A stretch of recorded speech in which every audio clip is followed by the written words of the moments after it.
Big boss ಬೇಡ ಅಂತೀರಾ? ತಲೆ ಕೆಟ್ಟು ತಿರ್ಗಾದೆ ಹೇಳ್ತಾ ಇದ್ದೀರಲ್ಲ, ತಲೆ ಕೆಟ್ಟು ನೋಡ್ಬೇಕು. ಅದು ಯಾರು ಒಳ್ಳೇದು ಅಲ್ಲಲ್ಲೇ ಸೆಟಪ್ ಮಾಡ್ಕೊಂಡು ಅವ್ರವರೇ ಎಲ್ಲ ಮಾಡ್ಕೊಂಡು ಅದು ಬಿಗ್ ಬಾಸ್.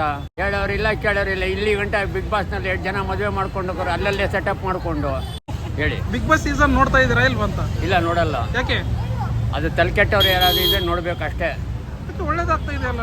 ಯಾರು ಒಳ್ಳೇದು ಅಲ್ಲಲ್ಲೇ ಸೆಟಪ್ ಮಾಡ್ಕೊಂಡು ಅವ್ರವರೇ ಎಲ್ಲ ಮಾಡ್ಕೊಂಡು ಅದು ಬಿಗ್ ಬಾಸ್. ಕೆಲಸ ಇಲ್ಲದವ್ರು ಏನೋ ನೋಡ್ತಾರೆ, ನೋಡ್ಲಿ ಬಿಡಿ.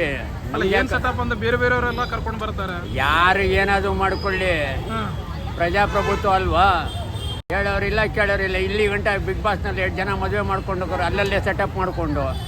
ಒಳ್ಳೇದೂ ಆಗಿದೆಯಲ್ಲ ಸೆಟಪ್. ಒಳ್ಳೇದಾಗೋದಿಲ್ಲ, 2 ದಿನ ಆದ್ಮೇಲೆ ಡೈವರ್ಸು. ಈಗ ಚೆನ್ನಾಗೈತೆ ಎಲ್ಲಾನು, ಆಮ್ದ ಡೈವರ್ಸು ಅಲ್ವಾ? ಅಲ್ಲ, ಬಿಗ್ ಬಾಸ್ ಹೋಗಿ ಬಂದವರು ಬಹಳಷ್ಟು ಜನಕ್ಕೆ ಲೈಫ್ ಕೊಟ್ಟಿದೆ. ಬಿಗ್ ಬಾಸ್ ಇಂದ ಲೈಫ್ ಕೊಟ್ಟಿಲ್ಲ, ಲೈಫ್ ಒಳಗಡೆ ಹೊರಟೋಗ್ಬಿಟ್ಟವ್ರೆ. ನೀವು ಸ್ವಲ್ಪ ಹಿಂದೆಯಿಂದ ಸ್ವಲ್ಪ ಬನ್ನಿ, ಯಾರ್ಯಾರು ಏನೇನಾಗವ್ರೆ. ವರ್ತೂರು ಏನದ, ಇನ್ನೊಬ್ಬ ಏನದ, ಸ್ವಲ್ಪ ನಿಮ್ಮ ಸ್ವಾಮೀಜಿಗಳಿಗೆ ಬಿಗ್ ಬಾಸ್ ಬೇಕಾ? ಬೇಕಾಗಿರ್ಲಿಲ್ವಾ? ಏನಕ್ಕೆ ಬೇಕು ಅಲ್ರಿ? ನೀವು ಸ್ವಾಮೀಜಿಗಳು ಮಠದಲ್ಲಿ ಕುಂತ್ಕೊಂಡ್ಬಿಟ್ಟು ಧ್ಯಾನ ಮಾಡಬೇಕು, 4 ಜನಕ್ಕೆ ಒಳ್ಳೇದಾಗಲಿ ಅಂದ್ಬಿಟ್ಟು ಅದು ಬಿಟ್ಬಿಟ್ಟಿದ್ದೇನೆ. ಯಾವುದೋ ಹುಡುಗಿ ಜೊತೆಯಲ್ಲಿ ಕುಂತ್ಕೊಂಡು ಮಾತಾಡಿಕೊಂಡು ಬಿಗ್ ಬಾಸ್ ಅಂದ್ರೆ ಅರ್ಥ ಏನು? ಲಾಯರ್ ಜಗದೀಶ್ ಅವ್ರು ಬಂದಿದಾರಲ್ಲ ಬಿಗ್ ಬಾಸ್, ಗೊತ್ತಾ? ಅವ್ರು ಬಂದಿರ್ಬೋದು, ಇಲ್ಲ ಅಂತ ನೀನು ಹೇಳಲ್ಲ. ಅವ್ರವ್ರ ವೈಯಕ್ತಿಕ. ನನಗೆ ನೀವು ಕ್ವಶನ್ ಕೇಳಿದ್ದೀರಾ, ಅದಕ್ಕೆ ನಾನು ನಿಮ್ಗೆ ಆನ್ಸರ್ ಮಾಡ್ತಾ ಇದ್ದೀನಿ ಅಷ್ಟೇ.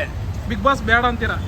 ತಲೆ ಕೆಟ್ಟು ತಿರ್ಗಾದೆ ಹೇಳ್ತಾ ಇದ್ದೀರಲ್ಲ, ತಲೆ ಕೆಟ್ಟು ನೋಡ್ಬೇಕು. ಅದು ಇಲ್ಲ ಅಂದರೆ ಕೆಲಸ ಇಲ್ಲದವರು ನೋಡ್ಕೊಂಡು ಆರಾಮಾಗಿ ಕುಂತ್ಕೊಳ್ಳಿ ಬಿಡಿ. Sudeep sir Bigg Boss show ನಡೆಸ್ತಾ ಇದಾರಲ್ಲ, ಅದ್ರ ಬಗ್ಗೆ ಏನಂತೀರಾ? ಏನು ಎಲ್ಲ ದುಡ್ಡು ಸಂಪಾದನೆಗ್ರಿ. ಚಾನಲ್ಗಳಿಗೆ ಇವತ್ತು ಇದು ಬೇಕು, TRP. ಮಾಡ್ತಾ ಇದ್ದಾರೆ ಅಷ್ಟೇ, ಬೇರೆ ಏನಿದೆ? ಹೋಗಲಿ, ನ್ಯೂಸ್ ಚಾನಲ್ಗಳು ಏನಿದೆ, TRP ರೇಟ್ಗೆ ಹಾಕ್ಕೊಂಡು ಉಳಿಯೋದು. ಒಂದು ಸೀರಿಯಲ್ ಥರ, ದರ್ಶನ್ದು ಒಂದು ಸೀರಿಯಲ್ಲು, ಪ್ರಜ್ವಲ್ದು ಒಂದು ಸೀರಿಯಲ್ಲು, ಇನ್ನೊಬ್ಬಂದು ಒಂದು ಸೀರಿಯಲ್ಲು, ಯಡಿಯೂರಪ್ಪಂದು ಒಂದು ಸೀರಿಯಲ್ಲು. ದಿನ ಬೆಳಿಗ್ಗೆ ಆದರೆ ಸೀರಿಯಲ್ ನೋಡ್ತಾ ಇದ್ದೀವಿ, ರಾಜಕೀಯ ಸೀರಿಯಲ್ಲು, ಹಾಗೆ ಪೊಲಿಟಿಕಲ್ ಸೀರಿಯಲ್. ಆ ರೀತಿ ಏನು ಮಾಡೋದು? ನಮ್ಮ ದೇಶದ ಹಣೆ ಬರನೇ ಇಷ್ಟು. ಅಂದರೆ ನಿಮ್ಮ ಪ್ರಕಾರ ಯಾವ ಥರ ಶೋಗಳು ಇರ್ಬೇಕಂತೀರಾ? ಬಿಗ್ ಬಾಸ್ ಬೇಡ ಅಂದ್ರೆ ಮತ್ತೆ ಯಾವ ಥರ ಇರಬೇಕು? ನೀವು ಬಿಗ್ ಬಾಸ್ ಥರ ಅಲ್ಲ, ನಮ್ಮ ನ್ಯಾಷನಲ್ಗೆ ಟೆಲಿಕಾಸ್ಟ್ ನೋಡಿ, ಒಳ್ಳೊಳ್ಳೆ ಪ್ರೋಗ್ರಾಮ್ ಬರ್ತಾರೆ. ಯಾರಾದರೂ ನಾವು ಇಂಡಿಯನ್ಸ್ ನೋಡ್ತಾ ಇದ್ದೀವೋ ಅದು ನೋಡಿದ್ರೆ ನನಗೆ ಹೇಳ್ಬಿಡ್ತಾರೆ, ನಿನಗೆ ತಲೆ ಕೆಟ್ಟೈತೆ ಅಂದ್ಬಿಟ್ಟಿದ್ದೇನೆ. ಚಂದನ ಹೌದು ನೋಡಿ, ಅದರಲ್ಲಿ ಎಂತೆಂಥ ಪ್ರೋಗ್ರಾಮ್ ಬರ್ತೈತೆ, ಅದ್ಯಾರೂ ನೋಡ್ತಾ ಇಲ್ಲ. ಯಾಕಂದರೆ ನಿಮಗೆ ಬೇಕಾಗಿರೋದಲ್ಲಿ ತೋರಿಸಲ್ಲ. ಆ ರೀತಿ. Okay sir, thank you sir.